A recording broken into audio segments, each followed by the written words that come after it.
postres en inglés, aunque para dos de nosotros no sea nuestra lengua materna, simplemente. No, es que lo vi el otro día con los titulares y la traducción simultánea. No sé, me pareció. Simplemente lo observé y observé cómo la gente cogía los móviles y no, y cómo podía prestar atención o no, no sé. Tomamos nota. Gracias. Tenemos que terminar ya.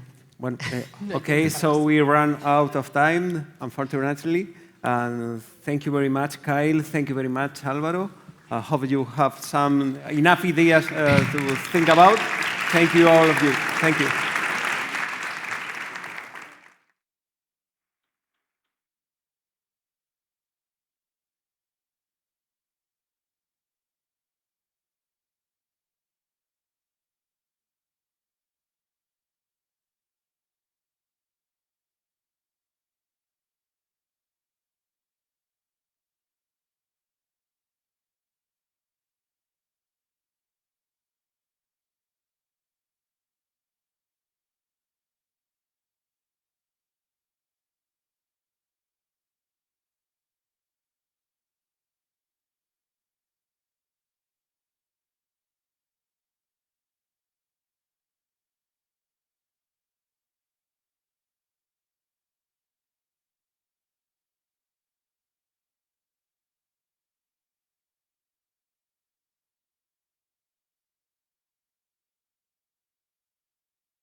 Bueno, última sesión, last but not least, que dicen los clásicos. Vamos a cambiar de perspectiva para explorar un terreno donde la cultura y la empresa se encuentran y, sobre todo, se necesitan. La sesión se titula Management humanista y creatividad, una sesión que plantea cómo los principios humanistas pueden transformar la gestión empresarial y cómo la creatividad cultural también puede inspirar nuevas formas de liderazgo. La inspiración, en el fondo, de este enfoque no es nueva. Como bien recoge Xavier Marcet en su libro Management humanista, que os recomiendo muchísimo su lectura, además es un libro de reciente publicación, liderar no es solo dirigir proyectos o gestionar recursos, es ante todo poner a las personas en el centro. Y si hablamos de personas, la cultura ha de estar muy presente. Es en el fondo conectar valores con acciones y crear organizaciones capaces de adaptarse sin perder de alguna manera su esencia. Para profundizar en este diálogo, nunca mejor dicho, un diálogo a dos, contamos con Mónica Ejido, que ella es artista multidisciplinar, fisioterapeuta especializada en neurociencia y movimiento consciente, y Antonio Garamendi, que es presidente de la COE.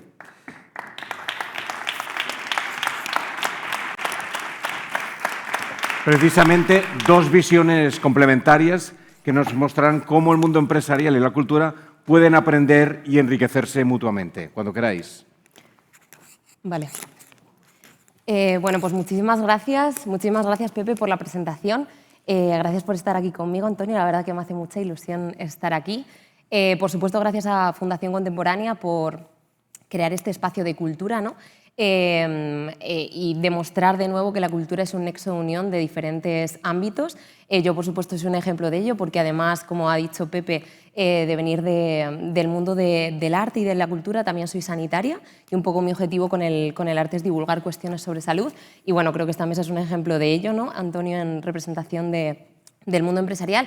No me quería olvidar también de dar gracias a este espacio, al Círculo de Bellas Artes, porque, bueno, no sé si sabéis que la temática, ¿no? El nombre de este año de Pública 2025 es La cultura como refugio, entonces no me quería olvidar de dar las gracias a este espacio que este verano creó un refugio climático aquí en Madrid, así que recojo un poco el testigo de lo que pasó este verano, generando un espacio cultural abierto a todo tipo de personas que, sobre todo en situaciones de vulnerabilidad, no se pueden permitir, ¿no?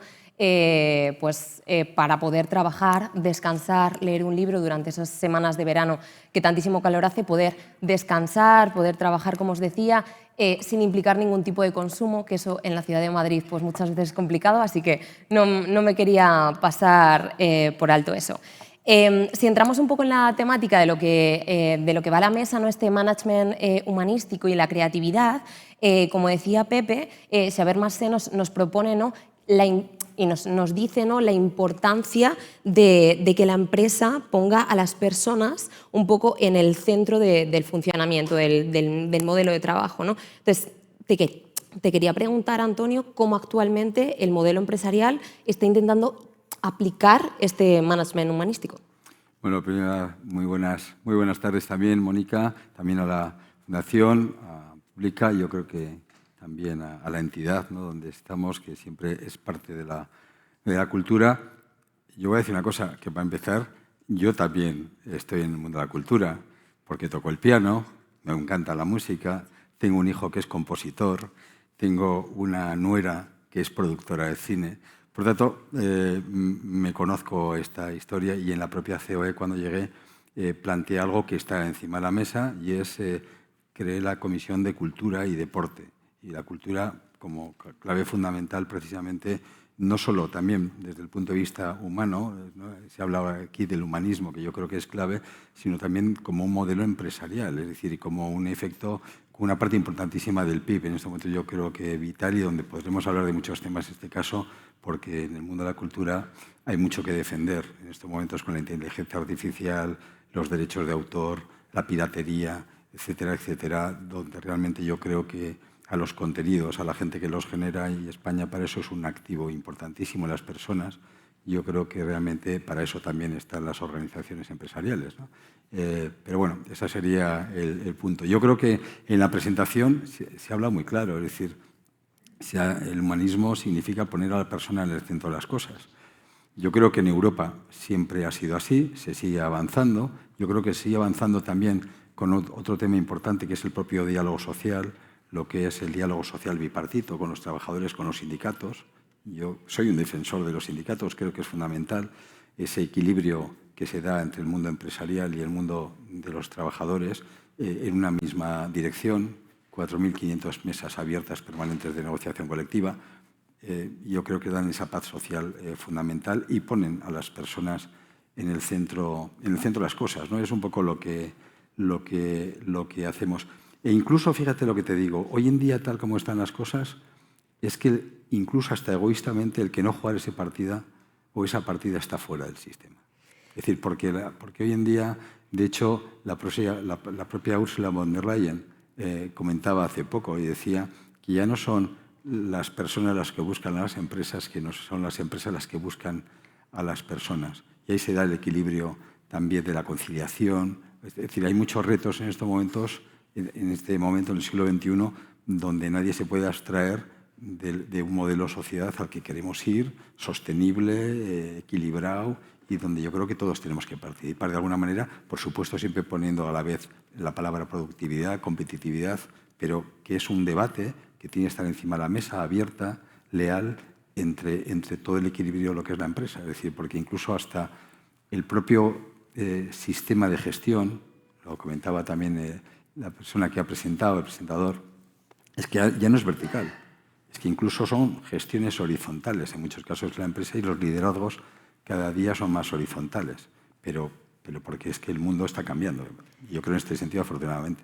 En ese sentido o en esa línea, me gustaría hablar sobre este modelo de productividad o modelo de empresa, ¿no?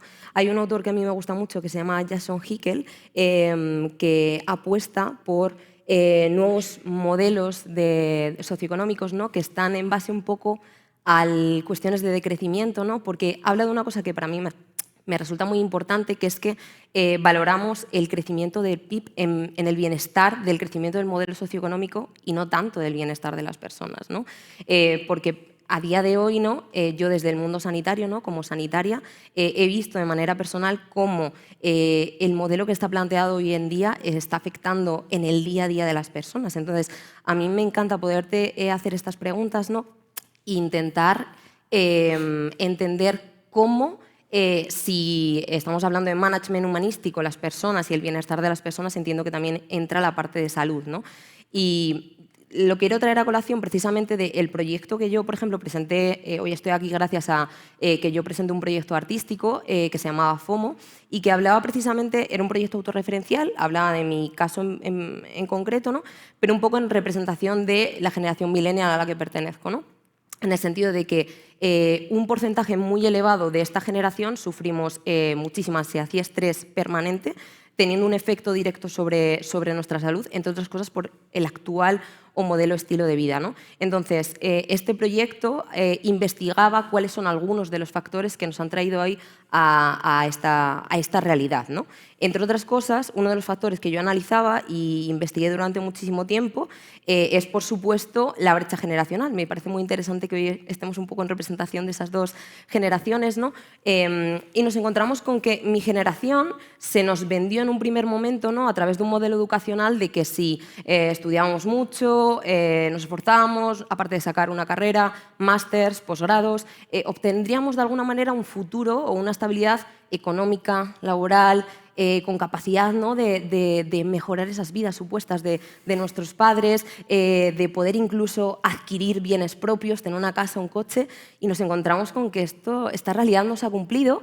Y creo que es, por supuesto, uno de los orígenes de este malestar general que tiene esta sociedad con respecto a la existencia, ¿no? Hay una expectativa vital que no se ha cumplido y de alguna manera sentimos, ¿no? como que este modelo nos ha fallado.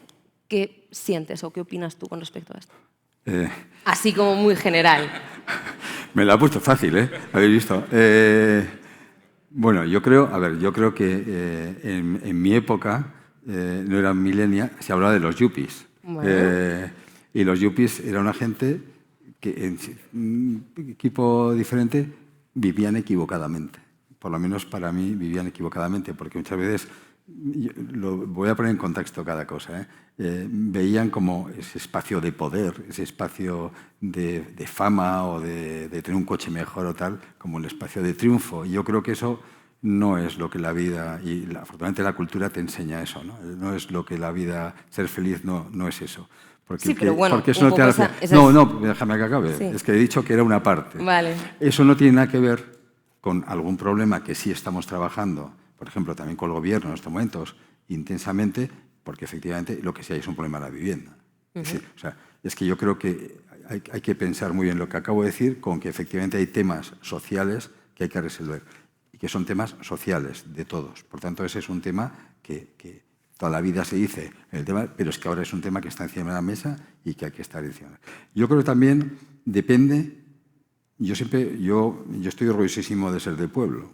O sea, lo digo, yo soy vasco, soy de Guecho, y yo creo que la realidad de la España, que es plural, varía también en función de dónde vivas. Y la gran ciudad es muy agresiva. Totalmente. Yo creo que también, y la gran ciudad a veces te hace perder elementos que te vienen muy bien en tu vida interior, hasta un paseo, en mi caso hasta ver el mar, etcétera, que cada vez que puedo estoy en mi pueblo, evidentemente, ¿no? Por tanto, yo creo que son temas que se tienen que compaginar. Y hay algo que es un reto, porque es un reto y es un reto de las personas y de las empresas. Nos guste o no, se habla de la globalización y se habla de la digitalización. Y la digitalización y la globalización ha roto muchos esquemas y muchos esquemas de igualdad, muchísimos.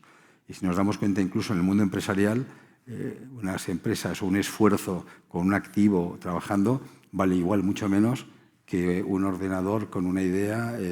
Hoy estamos pues, con los temas de las primeras rondas, segundas rondas, es decir, los famosos emprendedores que yo siempre reclamo que monten empresas, no que monten programas y los vendan fuera, porque es que eso crea poco espacio, ¿no? Es decir, y a la vez, y lo has comentado también, ese efecto de la digitalización y de la sostenibilidad, que es lo que nos marca Letta, Draghi, etcétera, en los informes, incluso en Europa, porque es un reto también en estos momentos europeo con respecto a los bloques, lo que estamos viendo de Estados Unidos, China, etcétera, ¿dónde está Europa? Que ha sido siempre el referente justamente de lo que es el ideal humanista en este caso. Y ahí tenemos que ser muy conscientes, y ahí estamos también trabajando, que está aquí al lado con el Ministerio de Educación, de cuál es la educación y la formación que tenemos que tener. Y esa hay que buscarla en su medida. Y lo digo porque efectivamente tampoco es el efecto de los millennials, porque es verdad, no, vas a hacer todo esto y ya está. Es que eso no existe. Yo creo que ese es el día a día permanente y yo creo que uno tiene que estar, entiéndeme, satisfecho consigo mismo en su espacio, y la verdad es que hay una parte exterior, efectivamente, pero hay una parte interior que también tiene que salir. A mí me encanta una frase de Juan Mari Arzac, ¿no? Que dice, todos conocéis, es un gran cocinero, ¿no? Que dice que no hay que echarle años a la vida, sino vida a los años. En el sentido que también creo que eso es parte también, esa actitud, aparte de la aptitud, yo creo que esa actitud también de querer comerte un poco la vida. Y es verdad que hoy en día hay muchas señales que yo comprendo que a la gente joven se le traslada un mensaje pues, poco positivo y en muchos casos pues casi de depresión, ¿no? Pero yo ahí le animaría, pero el mundo está cambiando de una manera tan brutal y tan que entre todos tenemos que ver cómo se gestiona este tema, ¿no? Has como puntualizado varias cosas que quiero como abordar. Al principio has hablado, ¿no? de ese materialismo, ¿no? Que antes se veía como... Es una cuestión que me parece muy importante traer aquí, que yo hablo mucho, ¿no? Con mis entornos, ¿no? La cuestión de éxito, que consideramos ahora el éxito, ¿no? Después de encontrarnos con esta realidad que te había mencionado antes, lo que se nos planteaba por aquel entonces, y joder, yo tengo 30 años, o sea, no hace mucho para mí, ¿no? Pues era esos bienes materiales, ¿no? El supuesto éxito o estatus social, ¿no? En base a esos bienes materiales, y creo que a día de hoy también, de alguna manera, hay ciertas personas dentro de esta generación, y creo que las que vienen, que tenemos como una manera como totalmente diferente de ver el mundo, que sentimos un poco en contra de esta vertiente, ¿no? Sabemos que todo tiene que evolucionar, hay un desarrollo tecnológico, pero para nosotros el éxito ya no es encontrar una estabilidad laboral y estar en una misma empresa toda la vida, o llegar a ser CEO de ninguna empresa, ¿no? Valoramos casi muchísimo más, o ganar miles y miles de euros al año, ¿no? Valoramos muchísimo más la calidad de vida en el día a día, y por eso también estoy aquí hoy yo, ¿no? Hay una afección directa por cómo está aplicado el actual modelo de trabajo, sobre todo el modelo de trabajo sobre todo aplicado a la oficina, me refiero, ¿vale? Con el que nosotros no sentimos que hacemos una especie de puzzle, ¿no? O sea, esta idea de estar 8 o 10 horas delante de un ordenador, a lo mejor estar No digas eso, ya te mío, que no se puede, ¿eh? No, bueno, pero es interesante también precisamente por esta situación. Entonces, pero ni siquiera 8, 10 horas delante de un ordenador, ¿no? Y que sea un poco el resumen de tu vida. O sea, para nosotros a lo mejor ahora esta idea de levantarnos un lunes por la mañana y estar deseando que llegue el viernes, de alguna manera no lo concebimos. O sea, hay una pérdida de calidad de vida en ese estilo de vida constante, y también una serie de represión emocional, ¿no? De repente sentirte con un trabajo, con un estilo de vida, con unas rutinas, ¿no? Estar como totalmente desconectado, y esto yo lo veo de las emociones, del cuerpo, de lo que fisiológicamente y humanos somos, ¿no? de ese humanismo. Entonces, hay muchas personas de mi generación, ¿no? Que apostamos por nuevos modelos de consumo, que es una cosa que me gustaría como plantearte, ¿no? Esto que te decía antes, ¿no? De este nuevo modelo socioeconómico basado en el decrecimiento. ¿Qué opinas con respecto a esto? Porque hay muchas personas como yo que apostamos por reducir absolutamente todo tipo de consumo, por supuesto también el consumo de redes sociales. En la anterior mesa se ha hablado muchísimo del efecto que tiene la utilización de las redes sociales sobre nuestro cerebro, ¿no? y proponían los ponentes, ¿no?, que también es interesante, sabiendo cómo funciona o la plasticidad cerebral de nuestro cerebro, utilizar estas herramientas. Claro, yo al final digo, vale, estas herramientas, detrás de estas herramientas hay personas que saben mucho de psicología, de psiquiatría y de cómo funciona el cerebro para que nosotros nos quedamos aquí y para que nos generen necesidades de consumo, necesidades de estar ahí. Al final el ser humano tiene esa inherencia propia de pertenencia a un colectivo, ¿no? Las redes sociales es el ejemplo claro. Entonces decimos, vale, vamos a intentar cambiar estos modelos de consumo incluso de las redes sociales. Para mí, la única manera ahora de salirnos tanto de los modelos de consumo que se plantean a día de hoy para que así siga creciendo este modelo socioeconómico es salirse de ese círculo vicioso. Es decir, para mí, y considero que conozco un poco cómo funciona el cerebro, por ejemplo, salir del funcionamiento de las redes sociales es salirte literalmente de las redes sociales. Literalmente una propuesta que yo estoy haciendo a día de hoy desde el mundo de la cultura es un proyecto que se llama No Hacer, que igual que hay propuestas, ¿no?, para tener el cuerpo en salud, hacemos yoga, hacemos entrenamiento funcional, vamos a pilates, salimos a caminar, pues quizás una propuesta interesante es entrenar el sentarse en una silla a mirar por la ventana. Y a ver qué ocurre. O sea, lo que veo en consulta cada día, Antonio, es que la gente está completamente desconectada del cuerpo. Antes te hablaba de un proyecto que yo estaba haciendo, ¿no?, que se llamaba FOMO, y a día de hoy estoy haciendo un nuevo proyecto que se llama 7 Sentidos, que recoge las últimas publicaciones científicas sobre cómo el cuerpo influye sobre el cerebro, ¿vale? Lo que nos dicen las últimas investigaciones es que muchísimas de las patologías que aparecen a día de hoy como consecuencia de los actuales estilos de vida y los modelos de trabajo también, vienen también de esa desconexión con el cuerpo. Si estamos todo el rato, ¿no?, en ese piloto automático, parece que vamos corriendo detrás del tiempo. Hay un autor que se llama Johann Hari, que antes lo mencionaba el anterior ponente, la importancia de recuperar la atención, ¿no? Él dice que recopila varios estudios en los que llegan a la conclusión de que tenemos la sensación de que el tiempo va muy rápido porque hay mucha información libre a la que tenemos acceso. Y eso nos da la sensación de que no tenemos tiempo suficiente como para acceder a toda esa información. Esto, por supuesto, es un origen de esa sensación de ansiedad, de estrés, de no llegar. Y creo que tanto mi generación como prácticamente todas las personas que estamos hoy aquí tenemos alguna vez esa sensación de vivir en piloto automático, ¿no? Hay un estudio muy interesante que habla precisamente sobre la amnesia para el automático, que es, y trayendo un poco la ponencia anterior sobre el proyecto de inteligencia artificial y memoria, que nos habla cómo esta vivencia constante en piloto automático, estando completamente desconectados de sensaciones corporales, de sensaciones emocionales, de vivir toda la vida como corriendo, está generando memorias, pero no memorias autobiográficas, ¿vale? Si nos metemos un poquito en ciencia y en anatomía, muy esquemáticamente, tenemos una estructura en el cerebro que se llama hipocampo, que almacena los datos, como nos ha explicado nuestra compañera, en 3 archivos. ¿Cuándo?, ¿qué? ¿Y dónde? Vale, pues lo que están viendo desde la ciencia y desde la investigación es que las memorias autobiográficas se están perdiendo. O sea, este modelo y estilo de vida está generando, de manera metafórica, hablando de manera metafórica, una especie de robots. Entonces, yo desde la ciencia, desde la neurociencia y desde la salud, estoy viendo toda esta situación y de alguna manera no me encaja, no compagina, ¿no?, con ese seguir creciendo, ¿no? El crecimiento socioeconómico y el crecimiento de una sociedad en base al consumo, al seguir consumiendo, al tener más. ¿Qué hacemos? Mira, a ver, te lo digo con otra claridad. Me ha encantado porque has dicho una serie de cosas que hay que conseguir y es que yo las tengo de forma natural. Primero, no miro ni una red social.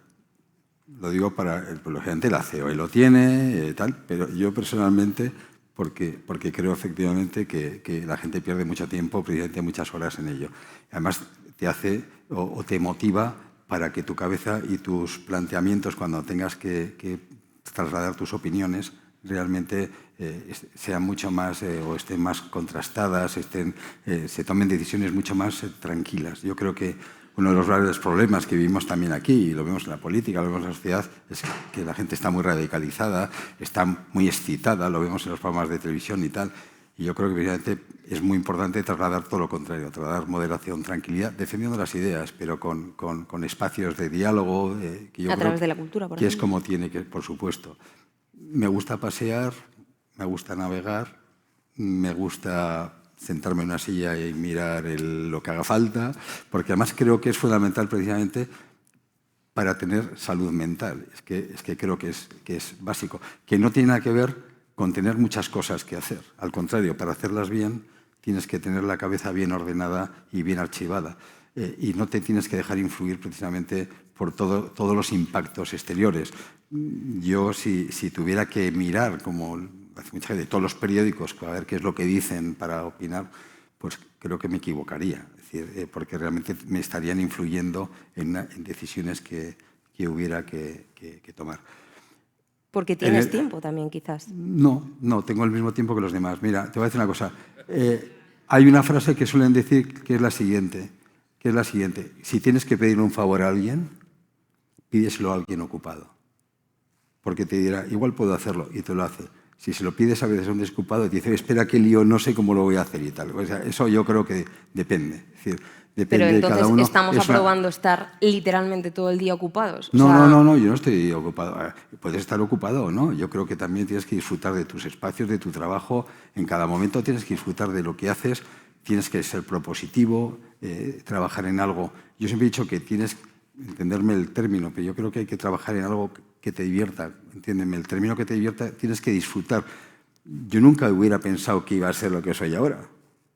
Lo digo, pero así de claro. Estamos Yo nunca hubiera romantizando el pensado, trabajo, pero yo nunca hubiera Antonio. pensado que iba a estar en una empresa, por ejemplo, de energía, como estuve en Red Eléctrica. Estudié Derecho.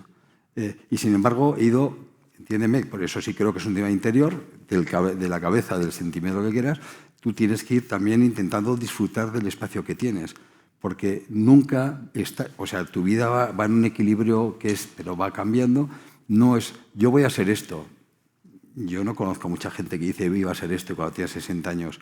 Fue eso, fue en un equilibrio hacia un tema. Desde el punto de vista del crecimiento, yo creo que otra cosa diferente es cómo socialmente se gestionan los temas precisamente para que no haya desequilibrios. Pero el crecimiento, y de hecho, si tú ves el mundo hace muchos años y lo ves ahora, cada día es más igualitario precisamente por ese crecimiento.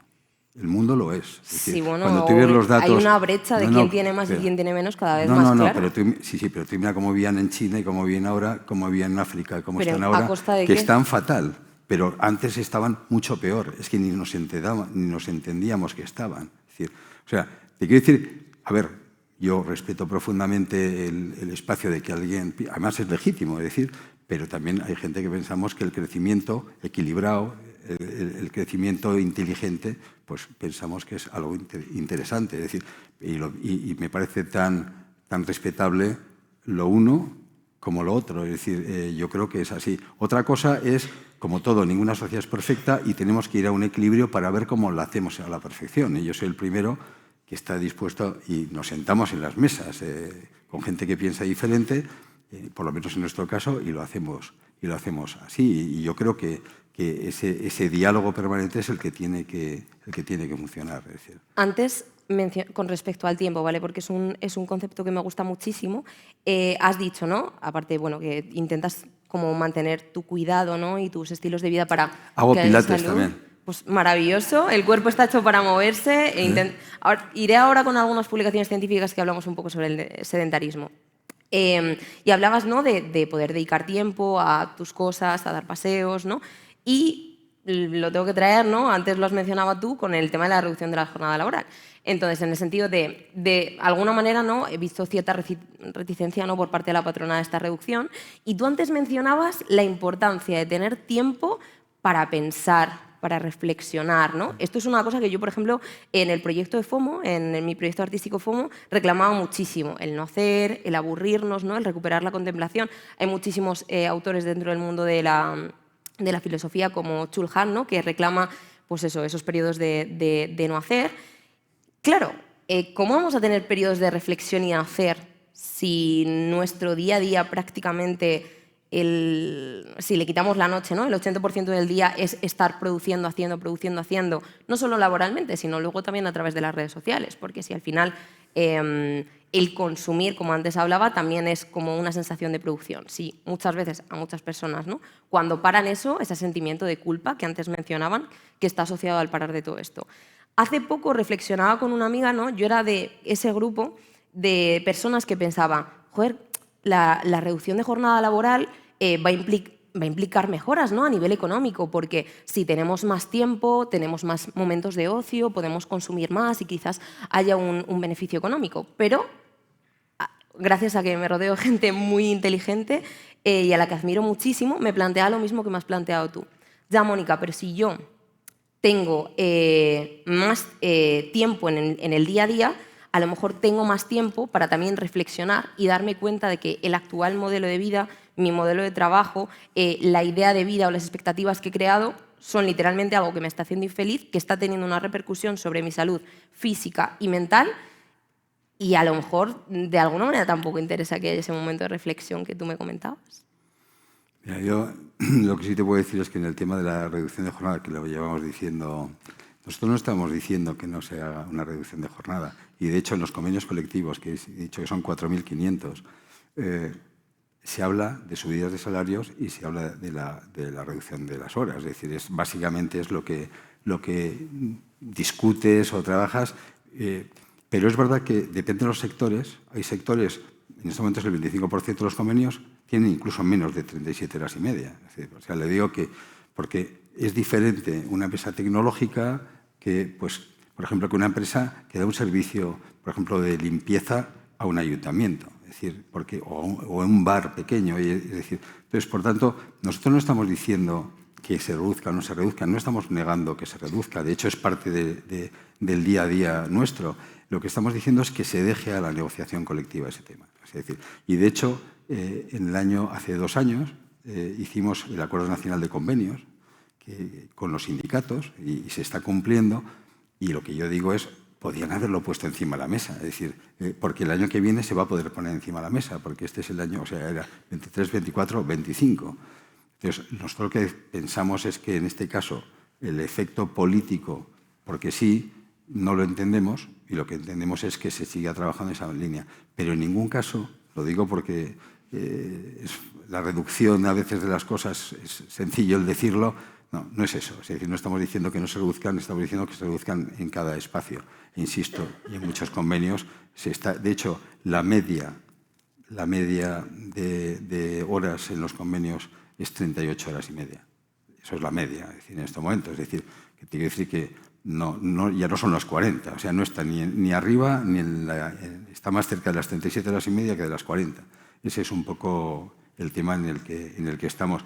Por supuesto, es súper respetable la legitimidad del Parlamento, tomará la decisión y se asumirá lo que tenga que ser. Es decir, eso es así, pero esa es un tema, lo digo desde la normalidad, lo que yo quiero transmitir, ¿no?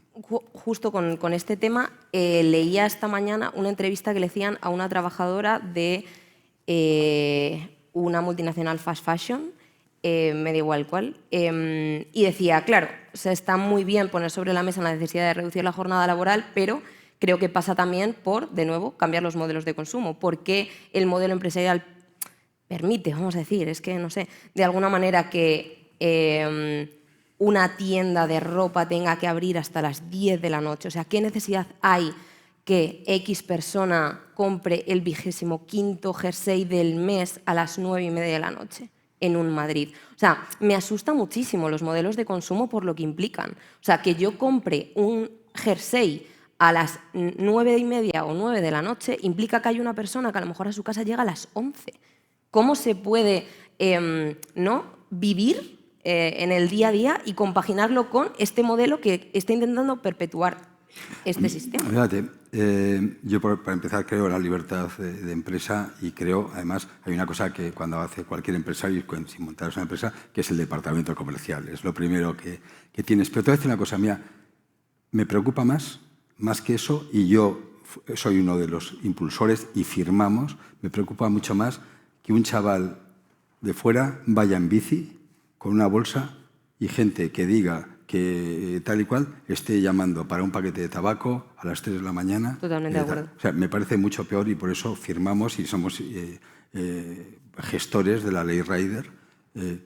¿Por qué? Porque también nosotros pensamos que hay cosas que no están bien. Y por eso dijimos, no, tienen que ser, estos señores no son autónomos, estos señores tienen que tener unos derechos, no pueden ser unos inmigrantes sin papeles y se abuse de ellos. Es decir, a ver, yo estoy con los buenos. Es decir, represento, no lo digo porque represento una parte importante que es la creación también de riqueza en este país. Por supuesto, tengo que ser abogado de parte, como los sindicatos lo son. Pero eso no significa que no compartamos ese plano humanista del que hablábamos. Y eso sí que era un problema de verdad. Quizás... Y lo digo porque muchas veces, cuando hablamos, por ejemplo, de sostenibilidad, claro, se está exigiendo, por ejemplo, en el mundo de la empresa, y además que estamos lanzados a ello, en todo lo que son los efectos de la sostenibilidad, porque además es un reto, es un objetivo. Pero luego, en los modelos individuales, muchas veces no los vemos. Y yo creo que es la suma de los dos, es decir, la suma de lo que tengan que hacer en el mundo empresarial y a la vez, y es verdad, lo que es la parte individual de cada uno gestionando también ese efecto, ¿no? Lo digo porque, o sea, en el mundo de lo que es del consumo, etcétera, pues hay mucho de lo que hablar y mucho de lo que mejorar. O sea, creo que la base, además de esto, precisamente para contrarrestar esta situación, es el modelo educacional. Y no sé, o sea, me da la sensación que no es el punto fuerte no solamente desde las empresas. Te voy a hacer la pregunta. Dime la edad de la gente que entra a las 10 de la noche a comprar el chaleco. Ostras. Ya te digo yo. Sí, bueno, pero La mía gente no joven. Vale, porque tú me dices gente joven, La mía ¿no? estamos en la camita ya con la manzanilla. No. Sí, pero mira, Antonio, yo también muchas veces veo a... Tú me lo dices como un ejemplo, ¿no? En plan, no, es la generación, tu generación y los que vienen detrás los que hacen esto, ¿no? Yo creo que no digo si a los que hacen, pero que si ves las encuestas no sé. Ya, pero a lo mejor... Porque igual no es tanto el que abran o no abran, o el que hoy en día prácticamente hay un consumo donde Mira, por ejemplo, la música, ¿no? En la música nosotros nos comíamos los long plays y nos sabíamos perfectamente, o sea, y éramos fans de un artista o de otro. Hoy en día la música dura un segundo. Es que es triste, pero es que dura un segundo. Y estoy hablando también de música rock o lo que fuera, y realmente estamos en una especie, y lo ves incluso en la industria, ¿no? En la industria musical, es decir, que básicamente son consumos inmediatos. Está el efecto TikTok, donde prácticamente ya la noticia es boom, boom, lo que te saltan. Es decir, yo creo que esa rapidez que yo hay, por eso comparto lo que decías de las redes sociales, de las redes sociales mal utilizadas, porque pueden estar muy bien utilizadas o mal, pero mal utilizadas, efectivamente generan una dinámica realmente de distorsión de la propia realidad. Además, creo que hace poco leía que hay una media de 4 horas al día. Hay gente que más. O más. Pues que eso es de ir exactamente a tu especialidad para que te arregle la cabeza, porque realmente yo no lo entiendo. Es decir, sí, o sea, antes tú me decías, bueno, alguien... Porque el mundo realmente, el que yo conozco y a mí me gusta, es analógico. Y mucha gente de mi generación lo queremos recuperar. Hay que tratarse, hay que conocerse, hay que hablar, hay que dialogar. Precisamente, y recuperar, entre otras cosas, las redes y romper con el individualismo. Pero, de nuevo, siento que es... O sea, esta idea, ¿no? Y este deseo tuyo, ¿no? De recuperar la comunidad, recuperar el contacto, es opuesto al modelo de trabajo. Porque, de nuevo, si yo no tengo tiempo para absolutamente nada, se incentiva mucho más ese individualismo. Y antes me decías, es gente joven, la que va a las 9:30... rato que no tengo tiempo, depende de cómo te organices, sí puedes tener tiempo. Y con el teletrabajo hoy en día, más. Ahí está descendiendo el porcentaje. Y es una cosa que también me gustaría preguntar. O sea, antes de ese punto, porque me parece muy interesante, a lo mejor la gente de más edad que yo no va a esas tiendas a las 9:30, pero sí consume a través de Internet. Entonces, o sea, a lo mejor no va... Pues eso, pero yo te he dicho que yo no entiendo muy bien. Es que a lo mejor no es cuestión de edad, es cuestión de modelos de consumo. A lo mejor personas de 50, 60 años tienen exactamente los mismos... no sé, brechas en su vida, angustias vitales que intentan tapar a través del consumo. Entonces, la propuesta también que te quería preguntar es cómo quizás detrás de la cultura o a través de la cultura podemos, dentro del modelo empresarial, intentar quizás generar nuevos modelos educacionales que recuperen, por ejemplo, un poco esta necesidad de comunidad, de volver, ¿no?, a estar de manera presente, que no, porque hablando un poco más en tu campo, ¿no?, me intento como informar, ¿no? Hay una mejora del PIB a nivel de España gracias al empleo público y a la inmigración, pero el modelo empresarial se queja de una falta de productividad. No sé si es correcto lo que te estoy comentando. Sí, pero son temas independientes, es decir, la productividad viene, o sea, de unos parámetros de ver cómo tienes mejor competitividad, es decir, depende de sectores de una manera y de otra, es decir, el sector del turismo, por ejemplo, en España ha demostrado pues, que es el gran motor en estos momentos de nuestro país y las empresas turísticas españolas, por ejemplo, uno de los grandes logros es de cómo se ha subido el ticket y cómo de alguna manera se está ganando en calidad del turista. Y en estos momentos uno de los debates, que son las propias, por ejemplo, cadenas hoteleras, los que están poniendo encima de la mesa, pues son conscientes, pues es el equilibrio entre lo que es el turista y lo que es el ciudadano que vive en su casa y ver cómo se equilibra ese espacio. Es decir, porque en este momento nos viene a visitar ya 95 millones de personas. Entonces, ese es un equilibrio que el propio sector, yo te lo digo porque eso me lo conozco bien, son los primeros que están viendo cómo podemos ganar en sostenibilidad también para que la vida en las ciudades sea más equilibrada, ¿no? Es decir, desde cómo se puede transitar, por ejemplo, y eso sí es con digitalización, los espacios para ir a visitar, para que no haya grandes acumulaciones en las ciudades, etcétera, etcétera. Como en este momento es un tema que ha sido muy importante también cuando se habla de la España vaciada, también turismo interior, vayamos a lo que son no solo el turismo de playa, cómo ha mejorado en España, que yo creo que es una parte de la calidad de vida y de ese atractivo de la gente, todo el efecto de lo que es la hostelería, de lo que es la cocina, es decir, que es una forma también cultural, ¿no? Ay, yo encantado. Perdona, si me dejas una última cosa y ya voy con ello, porque no me gustaría que se me pasase.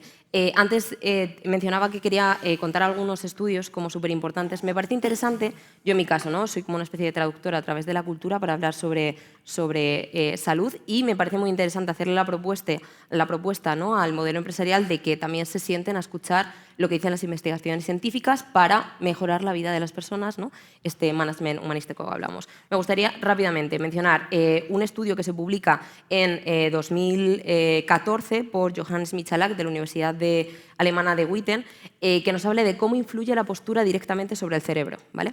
Muy brevemente, colocan a un grupo de personas en dos situaciones diferentes. En la primera les colocan pantallas tipo portátil, ¿vale?, en las que aparecen palabras con connotación positiva, negativa y neutra y los ponen en dos situaciones. Esa misma pantalla está a la altura de los ojos o un pelín más alta y en otra situación el ordenador está como a los pies, ¿vale? Es decir, la persona para poder ver esa pantalla tiene que adquirir esta postura. No sé si os suena de algo. Entonces, lo que hacían después de esta situación es preguntarle a las personas qué palabras recordaban. Bueno, pues lo que vieron en este primer estudio es que cuando tenían el ordenador a una altura de los ojos o superior, no había diferencias entre las palabras con connotación positiva o negativa que recordaban, mientras que cuando la situación era con el portátil en los pies, es decir, con una postura flexionada, encorvada, para que me entendáis, ¿vale?, muy parecida a la que usamos con el ordenador, las personas recordaban mucho más las palabras con connotación negativa. Es decir, lo que vieron es que había un efecto directo de la postura sobre nuestro hipocampo, que es esa estructura que os mencionaba antes relacionada con la memoria, y a su vez con la emoción, es decir, se acordaba mucho más de todos los aspectos negativos de esas palabras con connotación negativa, ¿no? Entonces, es un poco, ¿qué es el huevo y la gallina? Bueno, pues lo que vemos a día de hoy en los estudios es que la postura también es un generador de emociones. Si hay una emoción que genera, una postura, perdón, que genera emociones negativas, en el día a día de muchas personas que trabajan en oficina, estamos de alguna manera influyendo sobre sus emociones y sobre los recuerdos emocionalmente negativos que recogen esas personas. Esto por un lado. Y una última cosa, un último estudio con respecto a esto. El equipo de investigación de José Luis Trejo, que es un investigador que tenemos aquí en España de lo mejor que hay, publicó el año pasado, en 2023, un estudio sobre el efecto, bueno, él estudia mucho la relación que hay entre cerebro y ejercicio físico, ¿vale? Y era un estudio súper interesante en el que hablaban sobre riesgo de mortalidad general, ¿vale?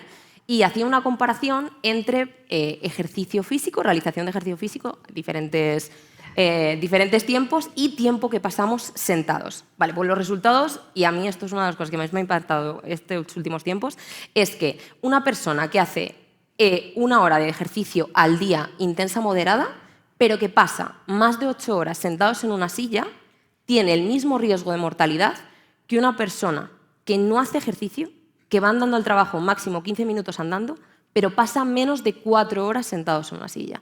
Entonces, me parecería interesante como que se recogieran este tipo de conclusiones que me parecen súper importantes, porque no sé si os recuerda a muchas de las personas que estemos hoy aquí lo típico, que no pasa nada que esté sentado en una silla trabajando 10 horas si luego voy al gimnasio y me meto una caña de 1 hora, ¿no? O la postura que adquirimos, el estar desconectados del cuerpo, ¿no? Así que quizás te lo lanzo. A partir de ahora voy a decir que todas las pantallas a esta altura. No, todas las pantallas a esa altura e intentar, la mía, reducir el número de horas que pasamos sentados. Yo un poco lo que reclamo con todos los proyectos artísticos culturales es que la gente vuelva a reconectar con el cuerpo, porque lo que estamos viendo desde neurociencia y desde salud es que todo esto está teniendo una repercusión muy grande sobre nuestra salud física y mental. Darles voz al público, Ya está. porque si no es que no les da tiempo, es muy interesante Perdón, todo, perdón.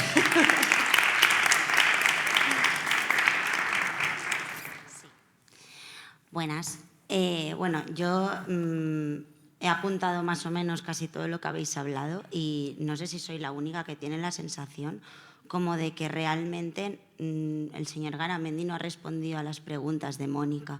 Ha dado algunas esquivaciones y, bueno, yo, para sintetizar un poco, me he apuntado.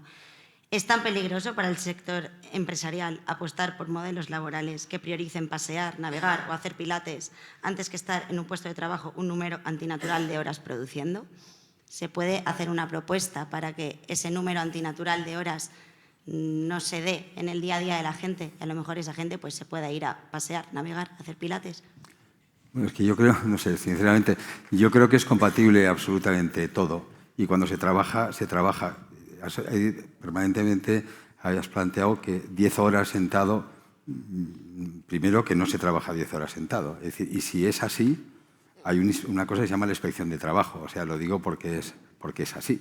Es decir, tampoco se trabaja seguido y depende en qué posiciones o no. Es decir, yo creo que, no sé, igual hay alguien, pero en general, de hecho, las propias empresas tienen mucho cuidado. Somos los primeros que nos interesa que todo el mundo tenga la mejor salud posible. Es decir, yo creo que esa es una realidad del mundo empresarial en la prevención de riesgos laborales, que además lo hacemos con los trabajadores. Lo digo porque esto no es un tema que diga, no, aquí vengo yo y decido tal.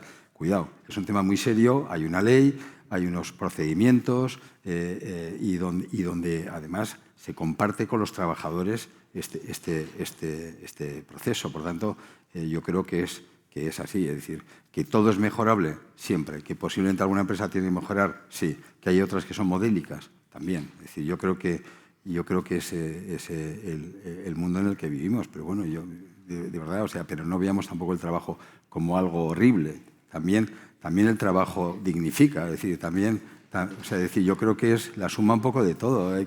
Recogiendo un poco tu pregunta, para completar esta respuesta, también a lo mejor lo que nosotros planteamos son nuevos modelos de trabajo, ¿no? En el sentido de que hay muchas personas de esta generación joven que, por ejemplo, queremos migrar de nuevo a las zonas rurales, antes que hablabas de las zonas vacías. Entonces, bueno... Pues hay 1000 posibilidades de autoempleo ahí. Claro. Muchísimas. Y más con la digitalización. O sea, de hecho, en estos momentos hay gente viviendo en pueblos de España que además, gracias a la digitalización, afortunadamente, pues yo te puedo decir un premio que dimos en Calahorra a una carnicería que vende 1,5 millones de euros en chuletas. Y son de Calahorra. Es decir, o hay en Extremadura hay varias empresas que han sido premiadas de mujeres también con respecto a temas de miel. Es decir, hoy en día, afortunadamente, y además España afortunadamente es el tercer país más digitalizado desde el punto de vista de lo que son las redes después de Japón y Corea. Tenemos 10 veces más conexión que Alemania. Es decir, entonces, eso permite que en este caso poder compaginar muy bien ese espacio rural que yo animo, porque es que merece la pena, con un planteamiento empresarial de éxito. Es decir, de hecho, hay mucha gente que lo está haciendo. Disculpa, tenemos 2 preguntas más Sí, y 6 minutos. Entonces, me gustaría darle voz a estas personas para que puedan plantear. Yo soy súper torpe y voy a intentar hacer la pregunta de nuevo a ver si funciona. ¿Cómo ves la posibilidad?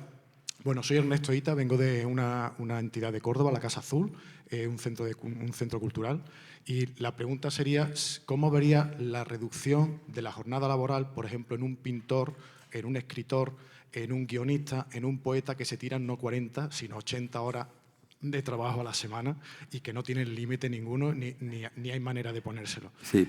Sí, eso por una parte, sí, porque pedimos mucho la reducción de jornada para ciertos puestos de trabajo, pero parece que para los nuestros de la cultura, que no tienen límite y que no lo deben ni tener porque es una cuestión productiva, creativa, no lo cuestionamos tanto.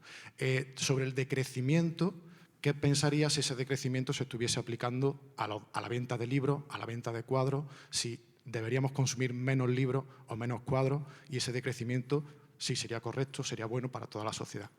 Y por otra parte ya, lo que sí me hace falta es saber si la COE, dentro de esas mesas, esas comisiones de trabajo que tiene una específica del mundo del arte, del mundo de la cultura, y si el estatuto del artista, que se habla mucho por parte de la administración, por parte de los políticos, si la COE está participando activamente en la regularización del sector y en la salida de la precariedad del sector, porque es generalizada. Mira, hay un tema claro. Se ha hablado del trabajo. Tú eres autónomo. Es decir, o sea, un pintor, un músico, un tío creativo, lo es mi hijo, por ejemplo, es que es autónomo. Por tanto, él se tiene que marcar el espacio. Y es verdad que cuando te entra el momento de la creatividad, ahí sí que se meten horas y se ganan todos los espacios. Y yo creo que eso sería el primer punto. Hay que vender mucho más libros. Es que el problema es que no se lee. Yo creo que ese es un problema grave. Es decir, consumimos redes y no nos culturizamos. Es decir, yo creo que es claro, hay que oír música, pero hay que oír en el tiempo música. Hay que disfrutar del arte, hay que ir a los museos. Antonio, Perdón, no, un segundo. Y nosotros, en la COE, tenemos la Comisión de Cultura y Deporte y tenemos la ATA, que hay 800.000 autónomos, como tú, que están en esta situación. Y, lógicamente, con el Gobierno defendemos a los autónomos, porque son siempre los grandes, son los últimos de la fila, que es el mundo de la cultura. En el efecto de lo que es la comisión, precisamente es poner en valor primero lo que es el mundo del arte y luego defender los modelos desde el punto de vista para defender al artista. Y antes lo he comentado. La inteligencia artificial puede hacer un daño enorme. La piratería, que está ahí. Poner en valor también lo que es, porque claro, trabajar mucho poco, pero luego equilibradamente desde un planteamiento sostenible económico. Es decir, yo creo que todo eso es lo que también la parte pública también tiene que activar, porque uno de los activos más importantes de España, por lo que somos muy atractivos, precisamente es por el efecto cultural que tenemos. Es que es así. Es decir, y yo creo que es lo que, bueno, y esta casa, esta Santa Casa, precisamente es un referente en este caso, y yo creo que, bueno, bien se sabe que nosotros ahí estamos justamente para defender a tope este tema. Pero en el caso este es que el mundo de la cultura tal, los contratos con las grandes multinacionales, pero el artista es el autónomo. Por eso ahí hay que defender el contenido muchas veces contra las plataformas, el contenido, es decir, yo creo que tenemos, y es nuestro fuerte. Porque además, cuando te dicen, bueno, es igual que lo piratean, un disco te lo piratean, y que tiene que ir, o dicen, no, es que la música que den un concierto, y que tiene que ir a tu cama Frederick Forsyth a leerte Los Pilares de la Tierra. Yo creo que esas son las cosas que sí hay que trabajar y poner en valor para que la gente valore también lo que es pagar por la cultura. No nos da tiempo a que pueda haber más preguntas, entonces tenemos que terminar. Me dices que una y luego haces tres. Pues muchísimas gracias, de verdad. Gracias.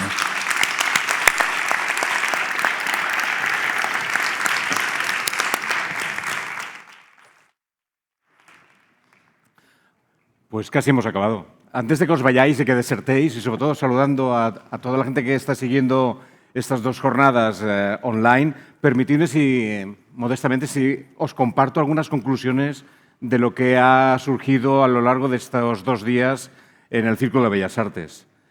En primer lugar, gracias a todas y a todos por haber formado parte de esta edición, de esta 15ª edición. No ha sido solo un encuentro profesional, pienso, ha sido un espacio de reflexión, acción y conexión. El lema de este año, Cultura como Refugio, yo creo que ha acompañado a lo largo de todas las sesiones, pero no solo para quedarnos resguardados, sino también para salir de ese refugio con nuevas ideas, alianzas y responsabilidades. Espero que la cultura ha sido ese lugar donde pensar con calma y actuar con impacto. Algunos temas transversales que han marcado esta edición. Cultura y sostenibilidad. La cultura no es una espectadora de la crisis climática, sino una actriz fundamental en la transformación ecológica. Hemos explorado cómo nuestras instituciones pueden ser parte activa de la regeneración de los entornos, no solo adaptándose, sino liderando el cambio. Charles Landry hablaba incluso, de hecho nos instaba a pensar en el concepto de ciudad como un ser vivo, como una persona incluso, un lugar de sanación que puede estimular la diversidad y la inclusión y fomentar la confortabilidad. Hemos hablado recurrentemente, además, de libertad y censura. En un contexto de crecientes tensiones, la cultura se enfrenta a desafíos en torno a la libertad de pensamiento, a la libertad de expresión, a la censura institucional y a la autocensura. De hecho, Juan Tomás Ávila hablaba incluso de la futbolización de la sociedad. Yo casi añadiría el hooliganismo, ¿no? Más recurrentemente todavía, tecnología, algoritmos, diversidad cultural, la inteligencia artificial y los algoritmos están reconfigurando claramente la manera en que descubrimos y consumimos la cultura. ¿Cómo aseguramos, pues, la diversidad cultural en un entorno donde las recomendaciones automáticas moldean nuestros gustos? Liderazgo y transformación social. La necesidad de un liderazgo mucho más humano, creativo.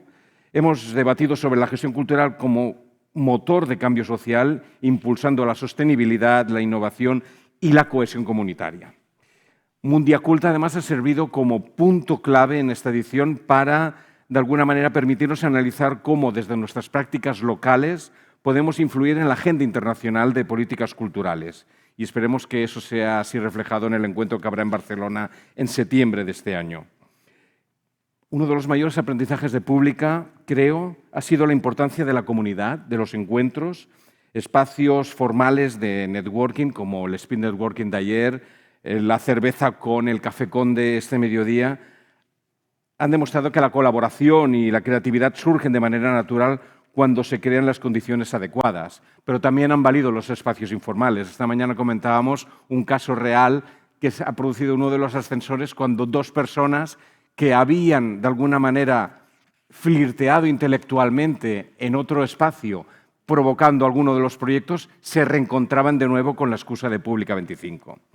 15 años en esta edición, con 693 asistentes, muchísimos de ellos de 18 países que se han conectado a través de la versión online, 10 sesiones, 8 visitas profesionales, 11 talleres, en total 75 horas, o sea que si aplicáis lo de las 37 horas y media semanales durante las próximas semanas, estaréis casi 2 semanas recuperando esos contenidos que la mayoría encontraréis además colgados en la web. Pues con eso concluimos. Espero que esta idea de la cultura como refugio también la apliquéis como cultura, como salvación. Hay una cita de un historiador griego que se llama Diógenes Laercio que decía que la cultura es un adorno en la prosperidad y un refugio en la adversidad. Ayer, al inicio de Pública 25, aquí vimos precisamente testimonios de primera mano de situaciones de adversidad que han sido, de alguna manera, solventadas a través de la cultura. Veíamos el testimonio de varias personas, una de ellas, Ainhoa, la última que habló, que justamente nos daba gracias a la gente de la cultura por ayudarle a tener una nueva vida. Fui testigo al salir justamente de esa sesión de un abrazo absolutamente fraternal con una de las personas que están trabajando en el equipo de atención a la sala aquí en Círculo de Bellas Artes, con lágrimas en los ojos, porque esa conexión se produjo directamente de persona a persona y el agradecimiento era de alguna manera compartido. Y Ainhoa, la misma persona, además, pronunció aquello de aplaudámonos. Yo me aplaudo a mí misma porque he sido capaz de llegar hasta aquí. O sea que aplaudámonos por haber llegado justamente hasta este final, ¿no?